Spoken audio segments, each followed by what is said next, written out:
atormentado, Rosy. Usted lo ha atormentado.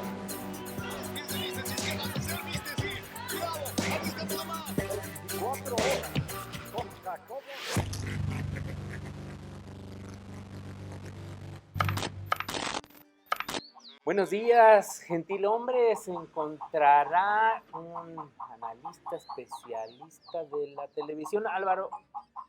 Mi queridísimo Gabriel, no me distraigas, estoy aquí contando y peleándome con la gallina, caray, porque tenemos que contar bien los huevos para que esto salga bonito. Oye, ¿qué vamos a hacer con estos huevos? ¿Cómo que no sabes, mi querido amigo? Vamos. Estamos aquí en esta hermosa granja gallinera hablando de televisión. Pero ya dije televisión y se fue la gallina, imagínate. En los inicios Hasta miedo de la le dio. televisión. Álvaro, Mira, es que hay una cuestión. Parece que no, pero tenemos que vincular esto con la tele. caray.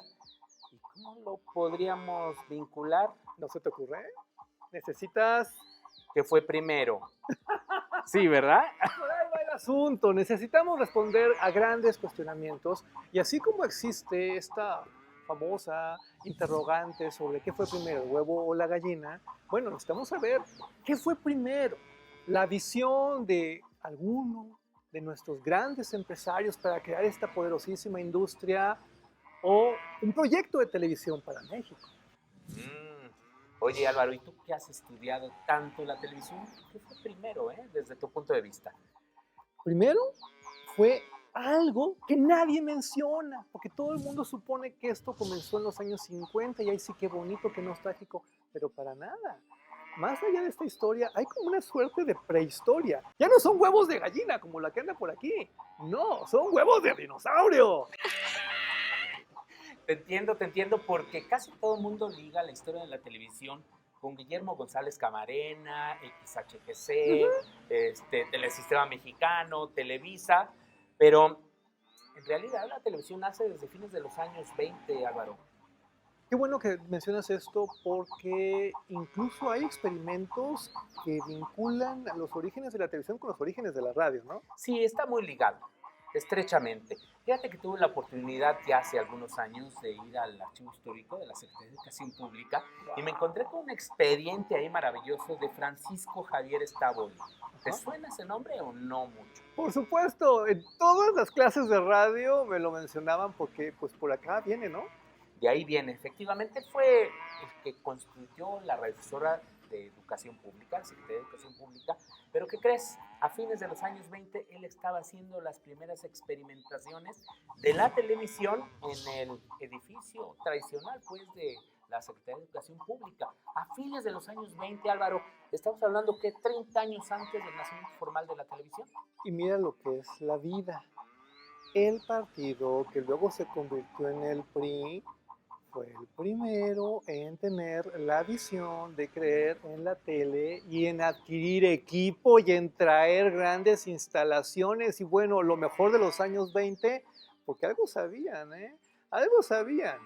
Es cierto, es el Partido Nacional Revolucionario, que pues sí, se dio a la tarea de buscar, de comprar equipo para traerlo aquí a nuestro país y llevar a cabo una labor partidista, si tú quieres, pero interesante, porque yo creo que también sí tenían un enfoque como que educativo, de formación, en aquel entonces así se decía, de masas.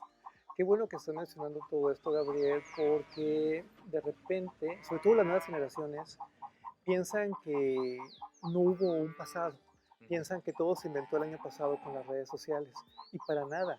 Esta historia da para mucho y esta historia tiene muchas truculencias porque ese Partido Nacional Revolucionario, buenísimo para gastarse la lana en equipo de televisión, pero nunca lo supieron utilizar. Esto significa, de una manera u otra, que los primeros protagonistas de la televisión, los primeros en salir a cuadro, los primeros en hacer historia, fueron Lázaro Cárdenas y su gente. Podríamos decir que fue uno de los primeros, aunque la primera imagen, como te decía, es de Amelia Fonseca. Hay una foto muy famosa de eso, además, de es muy romántico. Sí. Es la única prácticamente que hay, es una historia yo creo que no contada, y aparte yo creo que injustamente porque Francisco Javier Estaboli es el maestro de Guillermo González Camarena. Y pues bueno, todos sabemos que González Camarena sí pudo documentar muy bien la historia de la televisión en México. ¿Sabes que la primera televisión a color la inventó un mexicano? La primera televisión a color fue inventada por Guillermo González Camarena, oriundo de la ciudad de Guadalajara, Jalisco, que nació en febrero de 1917. La UNAM comparte en su Gaceta que cuando tenía 2 años de edad se mudó con sus padres Arturo González y Sara Camarena a la Ciudad de México. De acuerdo con la información del periódico Milenio, González Camarena a los 7 años inventó una planta de luz y a partir de ese momento instaló un laboratorio en el patio de su casa para realizar sus trabajos. A los 8 años fabricó su primer radiotransmisor de aficionado. González Camarena trabajó un tiempo en la estación de radio XEDP de la Secretaría de Educación, de la que llegó a ser director de operaciones. Gracias a esa posición, pudo pedir a la empresa estadounidense RCA un juego de televisión que adaptó con distintas partes electrónicas que compraba en las tiendas de la Ciudad de México y en algunos puestos de los mercados de Tepito y La Lagunilla. ¿Sabes? Me interesa mucho que sigamos hablando de esta historia de la televisión mexicana y el poder. Porque yo encuentro aquí algo que me emociona mucho y es una autoridad que no estaba jugando, que no estaba improvisando, que no estaba aprovechando que había por ahí un medio nuevo y entonces tráetelo a ver qué pasa, sino que quisieron hacer las cosas bien y entonces convocaron a la gente que realmente sabía de estas cosas para investigar una suerte de modelo ideal para nuestro país a través del Instituto Nacional de Bellas Artes. ¡Qué locura! Carlos Chávez era el director en aquel entonces y ahí estaba el maestro Salvador Novo como director del departamento de teatro. ¡Qué loco vincular teatro con televisión, ¿no crees? Pues yo diría que era más bien como que la visión que ya tenía el gobierno de un medio de comunicación que podría ser un instrumento muy poderoso para la educación, para la cultura en México y totalmente despartidizado, porque pues antes lo tenía el Partido Nacional Revolucionario y ahora sí queda en manos del gobierno la definición. Y pues sí, a ver, le encarga a Salvador Novo el proyecto y a Guillermo González Camarena. ¿Y qué se van, Álvaro? Se van a Europa, ¿no? Y Estados Unidos. En 1948, Salvador Novo y Guillermo González Camarena visitaron las televisoras de Estados Unidos, Francia e Inglaterra para conocer el sistema de televisión de esos países. Estos son algunos apuntes que Novo compartió en sus crónicas. González Camarena llenaba de notas técnicas el cuaderno con que se metió por todos los rincones y examinó todos los aparatos. El miércoles 29, Tom Gale mandó un coche a recogernos en el hotel para que visitáramos su departamento de transcripciones y almorzáramos juntos. ¡Qué diferencia entre el ostentoso lujo hollywoodense de la CBS o de la NBC de Nueva York con la austera modestia de las instalaciones de esta BBC, que si al fundarse pensó alojar a todas sus oficinas, estudios y laboratorios en Broadcasting House, se vio obligada por la guerra a dispersarlos por todo Londres y a ocupar casas viejas que adaptaba a sus necesidades. Una diferencia estimulante para un país pobre como el nuestro, porque enseña que el lujo es superfluo cuando su carencia se compensa con la eficacia y el talento de la organización. Los aparatos a que se acerca Camarena, con sorpresa y curiosidad, se ven usados, viejos, adaptados. Pero qué economía inteligente de medios. Con qué sentido de responsabilidad y de disciplina colaboran todos en mantener vivos y vibrantes los lazos de la palabra y de la música entre Inglaterra y el mundo, produciendo y grabando para retransmisión a todas horas en todas las lenguas. En el artículo 1955, Los primeros pasos de la televisión, el semanario Expansión afirma que en sus recomendaciones Novo se inclinó por adoptar el sistema de la televisión inglesa que tiene un interés educativo. El funcionario estaba en desacuerdo con la televisión estadounidense por su carácter comercial. González Camarena, en tanto, recomendó el modelo de Estados Unidos porque consideraba que la imagen era superior.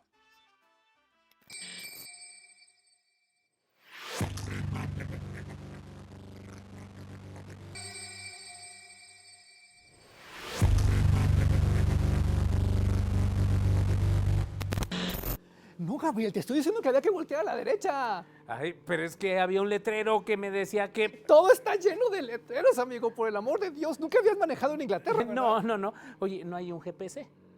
A ver. Estamos en 1948, hello. Ay, bueno, pero pues... A veces piensa uno en los milagros, como finalmente era la televisión en aquellos años. A ver, tú imagínate lo que hacía la gente que conducía en carretera en 1948 por la campiña inglesa. Debieron haber tenido una Yarroji.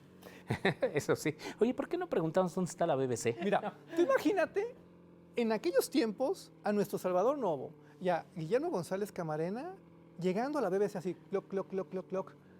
Oigan, ¿cómo se hace la televisión? ¿Cómo es un modelo de televisión? ¿Cómo toman dinero para hacer televisión? ¿Es cierto que hicieron como un formato, una encuesta que aplicaban por todos lados? Pues sí, eso comentan y pues bueno, eso fue sin duda la base. Oye, espérate, vamos a chocar. No. Pero Allá, ponte a ver allá. sí, bueno, y entonces resulta, mi querido Álvaro, que pues sí, hacen el reporte, hacen una encuesta, hacen informes, recopilan información de Platícame por aquí, del por allá. reporte porque tú tuviste oportunidad de leerlo Sí, y creo que la información que está ahí sigue siendo muy interesante en términos de reflexión, ¿eh? Sin duda alguna, porque yo creo que Salvador Novo sí soñaba para México como un sistema de la BBC. ¡Gabriel, una vaca, espérate! Ahí vamos. Bueno, y entonces, Eres un peligro, ¿no estás como cansadito? No.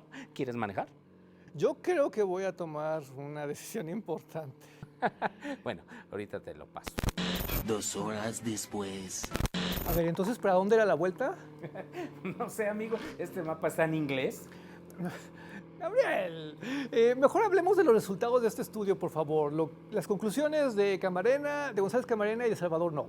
Pues sí, bueno, yo diría que las conclusiones es, Salvador Novo soñaba con un sistema, decíamos, como la BBC para nuestro país, Guillermo González Camarena pensaba en el estadounidense, y yo creo que esa fue finalmente algo definitorio, pero pues también hay que considerar, querido Álvaro, que ya estaba en el gobierno Miguel Alemán, y Miguel Alemán era lo contrario a Cárdenas y algunos de sus antecesores. Él tenía como que una visión mucho más empresarial. Álvaro. Es que primer presidente que no estuvo en la revolución, que no venía del ejército, evidentemente algo sucedió por ahí. Pero, a ver, Gabriel, como el gran experto que eres, yo quiero que nos hables sobre tu punto de vista alrededor de este modelo de Salvador Novo de televisión, llamémosla educativa y cultural para México. ¿Tú crees realmente que hubiera tenido éxito, que la gente lo hubiera visto? Yo creo que no. Las audiencias en aquellos años, querido Álvaro, imagínate la XCW, era lo que determinaba finalmente el gusto de los millones de personas a los que llegaba, incluso hasta de América Latina.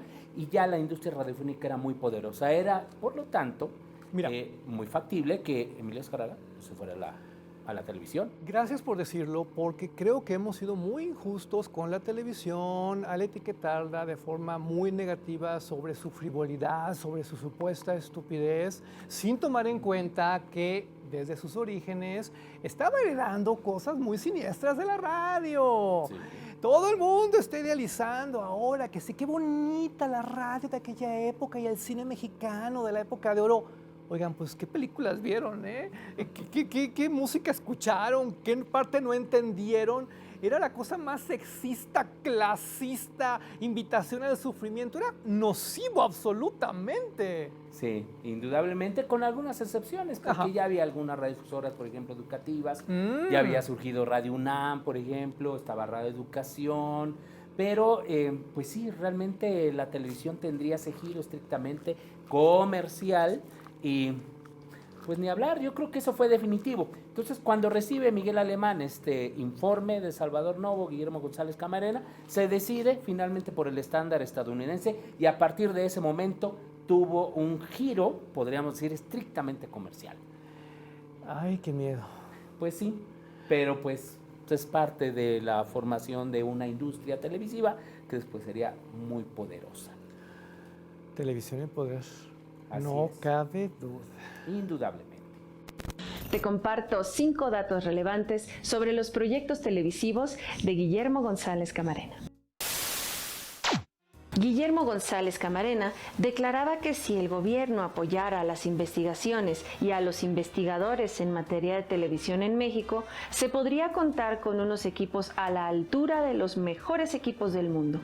Después de inventar la televisión a color, organizó durante 2 meses en 1948 funciones gratuitas en el Teatro Alameda para presentarle al pueblo de México su nuevo invento.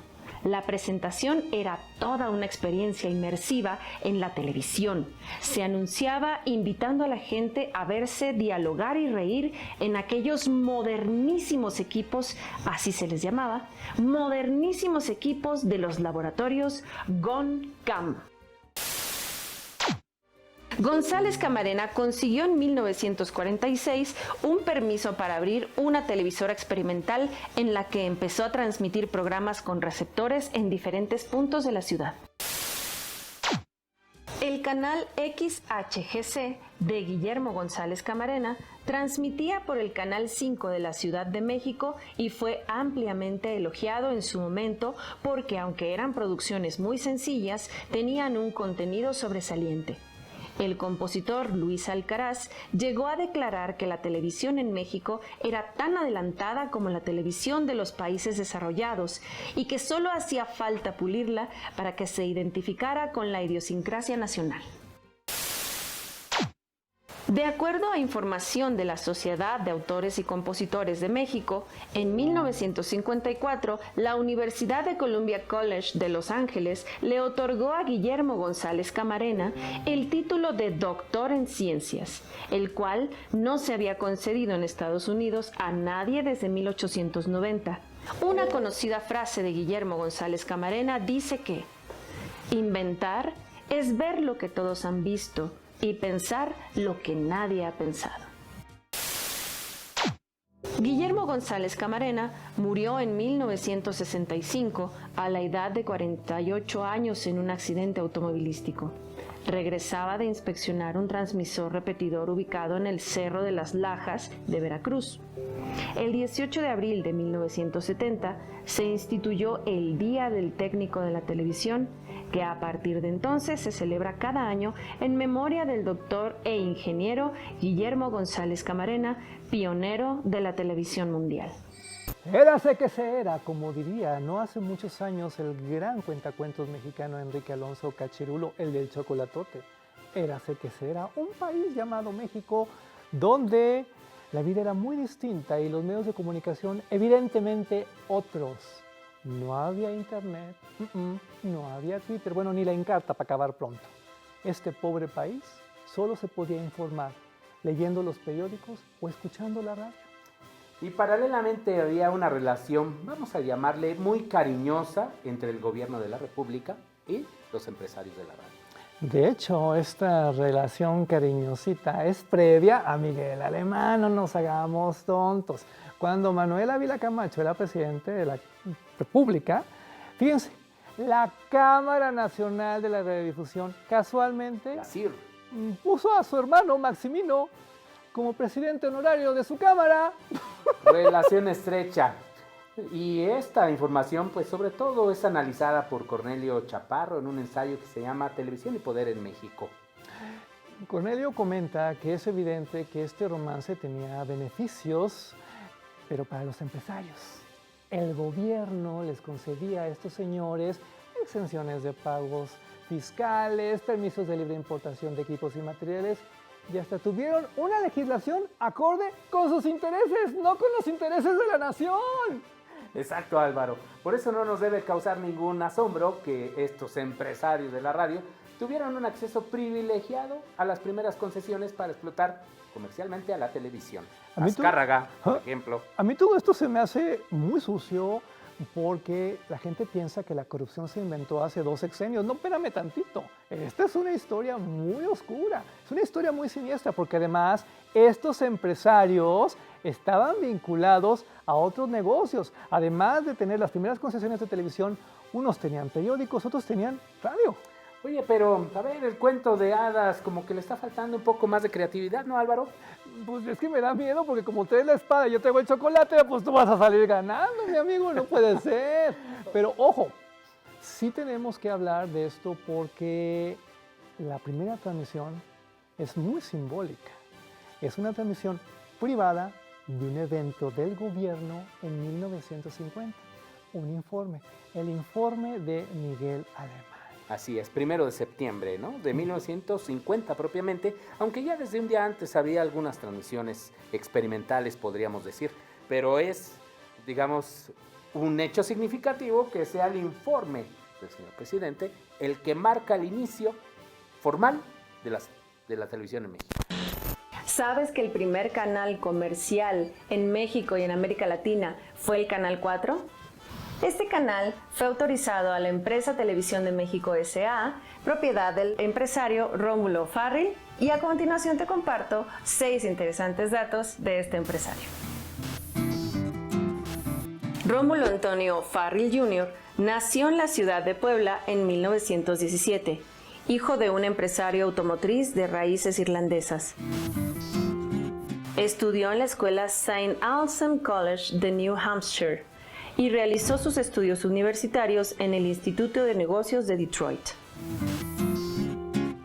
Rómulo O'Farrill estuvo casado con Hilda Ávila Camacho, hija mayor del exgobernador de Puebla, Maximino Ávila Camacho, y sobrina del expresidente Manuel Ávila Camacho. O'Farrill dirigió la empresa Televisa y fue presidente de su consejo. En 1990, de acuerdo con notas del periódico El País, Rómulo O'Farrill se separó de la empresa Televisa en el contexto de venta de los canales de televisión del gobierno, que tiempo después se convertirían en Televisión Azteca. Rómulo O'Farrill, quien además fue cónsul honorario de Irlanda en México durante 20 años y miembro de mesas directivas de bancos y corporaciones en México, murió en el año 2006 a los 88 años de edad. Además, hay una cuestión que yo quisiera que nos mencionaras, Gabriel, sobre la primera concesión, porque ahí también hay un dato como para morirse de la vergüenza. Don Rómulo O'Farrill es el primero que recibe esta concesión. Es el Canal 4 de televisión y después al año siguiente se le otorga la concesión a Emilio Azcárraga, con lo que nace el Canal 2 de televisión, y en 1952 por fin Guillermo González Camarena obtiene su concesión y pues comienza a operarla, XHGC, por cierto. Ojo, O'Farrill era un poderoso industrial, un poderoso empresario, era amigo personal de Miguel Alemán. Y fíjense las casualidades de la vida. Digo, ya que estamos en este asunto de las coincidencias, ¿verdad? Cuando Miguel Alemán termina su presidencia, se vuelve socio de O'Farrill en la televisión. Bueno, y este es un fenómeno que vamos a ver en los años siguientes, querido Álvaro. Radiodifusores que se convierten en políticos, políticos que se convierten en radiodifusores, ampliamente documentado por el investigador Fernando Mejía Barquera en varias de sus obras. Y pues ahí comienza parte de esta historia truculenta de la relación entre televisión, radio, poder político. Hagamos una maldad. Vamos a despedirnos como el de Chocolator. ¡Adiós, amigos!